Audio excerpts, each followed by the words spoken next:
noches. Eduardo Cortés les saluda. Muchas gracias por los saludos a la licenciada Erika Solís.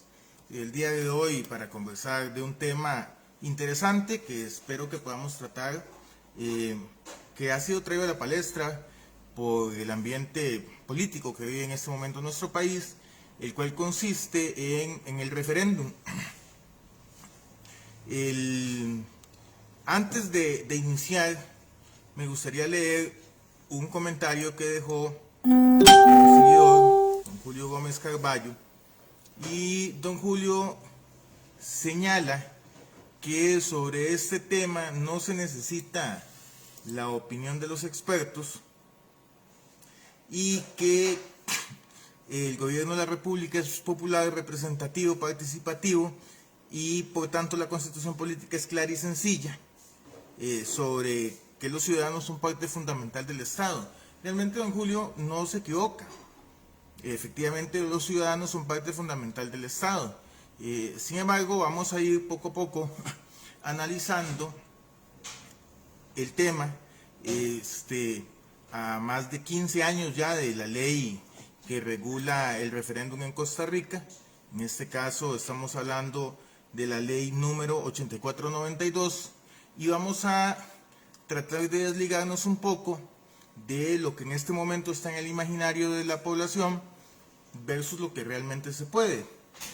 Los que han visto las propagandas políticas que se han hecho, hemos tenido un candidato a la presidencia que básicamente dijo en una entrevista: si la Asamblea Legislativa no se alinea, nosotros vamos a utilizar al pueblo para que la alinee y el pueblo va a legislar. Decirlo de esta forma me parece más que ignorancia, me da la impresión de un matonismo que es muy peligroso. Esto no significa que esté hablando sobre ninguna posición política, estoy hablando de las expresiones de una persona que llega a hacer este tipo de declaraciones e involucra muchas veces a muchos otros. Vamos a darle la razón al compañero Julio Gómez Carballo en cuanto a lo del pueblo, porque el artículo 105 de la Constitución dice lo siguiente, en concordancia con este artículo 9 que el estimable lector menciona. Dice: la potestad de legislar reside en el pueblo. Efectivamente, es el pueblo de Costa Rica el soberano, eso es innegable y es algo en lo cual concuerdo con la persona que hace estas declaraciones. Obviamente el soberano es el pueblo, porque el gobierno lo que es un depositario del poder del Estado. Sin embargo, sigue diciendo el artículo 105, el pueblo delega en la Asamblea Legislativa por medio del sufragio, acto emitido el pasado domingo, tal potestad, la cual no puede ser renunciada ni estar sujeta a limitaciones mediante convenio ni contrato, directa ni indirectamente, salvo por tratados conforme a los principios del derecho internacional. Entonces, lo que tenemos que tener primero en claro, antes de entrar a hablar del referéndum, es que efectivamente la potestad de legislar reside en el pueblo. Sin embargo, el pueblo la delega mediante el sufragio en la Asamblea Legislativa conformada por 57 diputados. Ahora bien, existe en el mismo artículo 105, que fue reformado el 28 de mayo del año del 2002, lo siguiente, dice: el pueblo también podrá ejercer esta potestad mediante el referéndum para aprobar o derogar leyes y reformas parciales de la Constitución, cuando lo convoque al menos un 5% de los ciudadanos inscritos en el padrón electoral. Vean, aquí empieza algo que hay que criticar a las declaraciones de esta persona.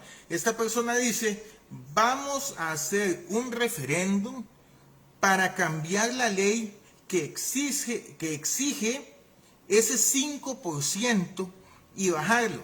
Es que no es una ley, es la Constitución política. Yo sé que la Constitución básicamente ha venido a hacer nuevamente lo que era antes de la Sala Constitucional, un libro que se llena de polvo aquí en los anaqueles de nosotros los abogados, o un librito que le importa muy poco a los políticos. Sin embargo, es la Constitución la que establece este porcentaje del 5%. Para cambiar solamente esta parte del artículo 105 constitucional, se necesita seguir los caminos del artículo 195 de la Constitución. Eso significa que el proyecto de cambio de Constitución haya sido aprobado en una primera legislatura, sea presentada la solicitud de referéndum, sea visto por la Sala Constitucional haga su observación sobre si hay vicios o no de inconstitucionalidad en el asunto, y entonces podría aprobarse. Eso significa que en estos primeros 4 años de legislación, de gobierno de esta persona, si llegara a quedar, pues sería imposible realizar lo que él está pretendiendo, de decir, voy a hacer un referéndum para cambiar ese 5% de la ley, porque no está en una ley. Eso se encuentra en la Constitución política. Sigue diciendo, mediante la aprobación de 2/3 partes del total de sus miembros, puede también la Asamblea Legislativa convocar un referéndum, o puede el Poder Ejecutivo, junto con la mayoría absoluta de la totalidad de los miembros de la Asamblea. Muy importante esta parte. El referéndum no procederá si los proyectos son relativos a materia presupuestaria, materia tributaria, materia fiscal, materia monetaria, materia de pensiones, materia de seguridad, aprobación de empréstitos y contratos o actos de naturaleza administrativa. Entonces, otro de los asuntos que se nos ha señalado, que es que se van a regular las pensiones de lujo, sea aquellas pensiones por las cuales una persona no ha cotizado suficiente, sin embargo recibe un monto bastante mayor, mediante referéndum, está vedado por la misma Constitución política. Y si bien podría plantearse una reforma constitucional mediante referéndum, insisto, se tiene que seguir el procedimiento del artículo 195 de la Constitución. Sobre el tema del referéndum, hay un artículo que se llama Ley de Referéndum, reflexión a 10 años de su promulgación, del magíster Rodolfo González Mora, en donde don Rodolfo hace un análisis sobre el uso que se había dado a esta ley hasta el año 2016, que él publica ese artículo. Yo se los recomiendo, voy a dejar el link en la parte de los comentarios, para que ustedes lo puedan leer. Está escrito en un lenguaje bastante simple, entendible para todos. Don Rodolfo muy bien hace, igual la ley lo establece, pero lo voy a leer del artículo de él, un cuadro de comparación en donde habla de 3 tipos de referéndum. El de iniciativa ciudadana, que es el que este candidato pretende explotar, que requiere al menos el 5% del padrón electoral en firmas; el de legislativo, que requiere 2/3 partes del total de los miembros de la Asamblea; y el ejecutivo, donde junto con la mayoría absoluta de los miembros de la Asamblea Legislativa, el Poder Ejecutivo convoca. Es muy interesante que en el año 2008, como un dato histórico, en Costa Rica se promovió un referéndum para instaurar la pena de muerte en el caso de violaciones. Este referéndum no fructificó, sin embargo, para que vean que sí se ha utilizado. Se utilizó también por una asociación que pretendía hacer una reforma a la ley de ambiente, y vieran qué interesante es leer esto, porque esta asociación, a la cual se le dijo que no procedía el referéndum, la Sala Constitucional determinó que habían vicios de inconstitucionalidad, luego fue al contencioso administrativo a exigir que se le pagaran daños ocasionados por la negativa de no poder iniciar la recolección de firmas, y pretendían liquidar daños por más de 100 millones de colones. Entonces también les invito a que lean sobre el asunto. ¿Qué dice entonces la ley 8492? Bueno, la ley 8492 dice que es un referéndum, dice que es un instrumento que funciona como parte de lo que se conoce como democracia participativa, mediante el cual el pueblo, que es el soberano correctamente, lo hemos dicho, puede ejercer la potestad de aprobar o derogar leyes y hacer reformas parciales a la Constitución política. Mucho ojo, artículo 1 de esta ley, de conformidad con los artículos 105, que es el primero que leí, 124, 129 y 195 de la Constitución política. Significa que si no se siguen los preceptos constitucionales, es imposible llevar adelante el famoso referéndum. Ahora bien, dice el artículo 2 de la ley, materias no sujetas a referéndum. De acuerdo con el artículo 105 de la Constitución Política, no podrán someterse a referéndum proyectos de ley sobre materias presupuestaria, tributaria, fiscal, monetaria, crediticia, de pensiones, seguridad, aprobación de empréstitos y contratos, ni actos de naturaleza administrativa. Y muy importante esto, vamos a suponer, porque yo insisto, recientemente la Sala Constitucional acaba de sacar una sentencia para mí espantosa sobre la Ley de Empleo Público, de la cual espero poderme referir. Yo estaba escribiendo antes de caer en cama por 8 meses un libro sobre la Ley de Empleo Público y pues me desperté y todavía no lo habían aprobado. Y recientemente la Sala acaba de sacar una sentencia que me parece desastrosa. Entonces, con la Sala Constitucional que tenemos actualmente, pues no podría sorprenderme si en algún momento la Sala dijese, no miren, es que aquí haciendo nosotros una interpretación del artículo 105 de la Constitución, determinamos que estas pensiones tienen que ver solamente con el régimen no contributivo y todas las demás pensiones sí pueden ser llevadas a referéndum. Para poner un ejemplo así de lo ilógico que es, del problema de falta de seguridad jurídica que tenemos en este momento en Costa Rica. Entonces, vamos a suponer que sí es posible, para tratar de jugar en la cancha de esta persona que es la que propone estas ideas. Bueno, la misma ley dice que no se podrá convocar a más de un referéndum al año y tampoco durante los 6 meses anteriores ni posteriores a la elección presidencial. O sea que el primer referéndum que esta persona podría pretender, estaríamos hablándolo para diciembre de este año. Y aquí se escapa de mi campo de conocimiento la parte logística, pero cuando usted lee la ley 8492, ve que, por ejemplo, el referéndum de iniciativa popular requieren de 9 meses más 1 a solicitud de ruego de tiempo para recaudar las firmas.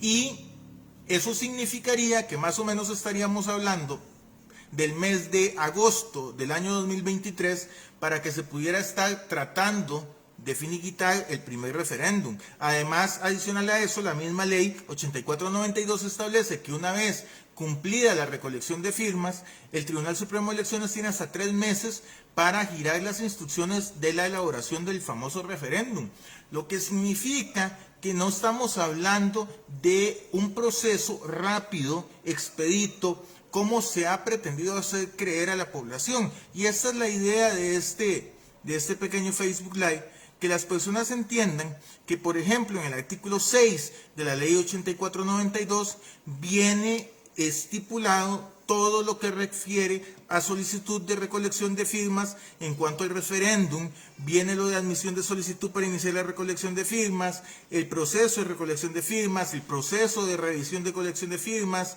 y la convocatoria oficial al referéndum. Esto en cuanto a que estaríamos, Heiner, el problema de Pérez Celedón es que Pérez Celedón no tuvo un referéndum. Pérez Celedón lo que tuvo fue un plebiscito. Son figuras que a uno se le pueden confundir. Vean, el plebiscito tiene que ver exclusivamente con consultas acerca de asuntos regionales, no legislativos o constitucionales, como la revocatoria de mandato de un alcalde, que es lo que dice mi querido amigo Heiner. El referéndum permite a los ciudadanos recuperar este poder de legislación que ellos tienen de legislar y aprobar, modificar o derogar ley o incluso reformar la Constitución.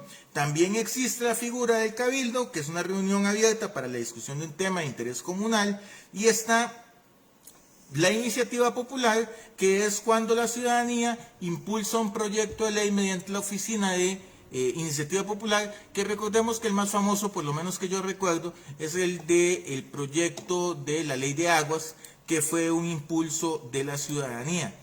Leyendo la ley 8492 nos vamos a dar cuenta que el referéndum no funciona de la manera en la cual pretenden hacer creer a la población, y eso es lo que necesito que les quede muy claro. ¿Puede legislarse vía referéndum pensiones? No. ¿Puede cambiarse el 5% requerido por el artículo 105 constitucional? Sí. Acorde al artículo 14 y 15 de la ley 8492 y en concordancia con el artículo 195 de la Constitución Política. Todos esos artículos, muchachos, son artículos que casi nunca vemos, porque como no habla de derechos, pues entonces casi siempre nos quedamos al final en donde dice que la religión católica es la oficial del Estado y hasta ahí llegamos. Pero la Constitución es mucho más grande, tiene muchos más campos, y en este caso esa reforma pretendida de cambiar ese 5% es posible, pero hasta dentro de 4 años. Eso es lo que necesito que quede claro. Y en el cuanto a pensiones, salvo que la Sala Constitucional hiciera una interpretación de este tipo palí, pues no sería posible legislar en cuanto al asunto de pensiones vía referéndum. Además, vean, el referéndum se crea como un mecanismo participativo, pero para evitar la crispación social, para evitar los problemas sociales, en donde ya no hay acuerdo. Los que estamos ya un poquito entrados en años, recordaremos la época del TLC, cuando Costa Rica desgraciadamente se fraccionó y a la fecha no nos hemos podido reunificar como patria, en el sí y en el no, en los buenos y en los malos, en los que iban con el PAC y en los que iban con Liberación. ¿Y qué pasó? Bueno, que este referéndum, que fue el que se hizo para evitar la crispación social en aquel momento, y vean qué curioso, porque el único referéndum que se ha celebrado en Costa Rica es el de iniciativa ejecutiva, que contó con el aval de más de 40 diputados de la Asamblea Legislativa, y por tanto la Asamblea Legislativa apoyó al Poder Ejecutivo y el Tribunal Supremo de Elecciones entonces realizó ese referéndum. Otra cosa que es importante que tengamos en cuenta es que los referéndums no cuestan 5 colones. Hay un porcentaje que la ley establece, la ley 8492, que el Tribunal Supremo de Elecciones tiene que reservar para poder hacer los referéndums. Y también establece la ley 8492 la forma en la cual se va a financiar los referéndums, estableciendo que ninguna institución pública puede hacer ni comentarios ni campaña a favor del proyecto que se está llevando a referéndum, y estableciendo un límite de 20 salarios bases para las contribuciones que tienen que ser manifiestas al Tribunal Supremo de Elecciones. La persona que pague la pauta tiene que informarlo al Tribunal Supremo de Elecciones. Entonces, mi conclusión del asunto es el siguiente. Varios han escrito en Twitter ya sobre la imposibilidad de gobernar vía referéndum.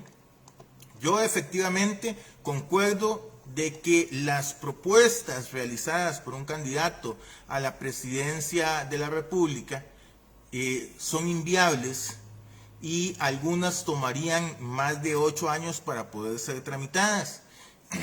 Me parece que más allá del desconocimiento, lo que hay es un matonismo e irrespeto hacia la Constitución de parte de la persona que hace estas declaraciones y de parte de su equipo asesor, que es el que le permite hacer estas declaraciones, porque desconocimiento es muy difícil. El artículo 2 de la ley 8492 y el artículo 105 de la Constitución son muy claros, no requieren mayor interpretación, y dicen claramente en qué no se puede utilizar el referéndum. Y la ley 8492 establece las pautas y los tiempos para hacernos entender a la ciudadanía que este proceso no es un proceso que se va a llevar a cabo en un mes o 2 meses, sino que es un proceso muy, muy lento que requiere demasiado demasiada logística para llevarse adelante. Yo espero que con estas palabras haya podido aclararles un poco el asunto del referéndum. Les recuerdo, la ley 8492 del 9 de marzo del año 2006 es la que contiene la manera en la cual se lleva adelante un referéndum, y las materias vedadas están en el artículo 105. Se me olvidaba una, que es que hay otra materia que no se puede llevar a referéndum, que no está en ley ni en la Constitución directamente, sino que la Sala Constitucional la establece vía jurisprudencial. Y también, los que estamos más chiquillos, tendremos que recordar cuando la Iglesia Católica apoyó una iniciativa popular que pretendía que mediante referéndum el pueblo votara sobre los derechos de las minorías LGTBI. Y resulta que en ese momento la Sala Constitucional dijo: no puede ser llevado a referéndum los derechos de las minorías para que sean analizados por estas mayorías. Y esto queda como una materia no sujeta a referéndum, vía jurisprudencial. Entonces es otra materia más que hay que agregarle al artículo 2 de la ley 8492, el artículo 105 constitucional, vía interpretación de la Sala Constitucional. De mi parte es todo, espero haberles aclarado el tema y, como siempre les digo, espero que estemos mucho mejor mañana. Tengan muy buenas noches.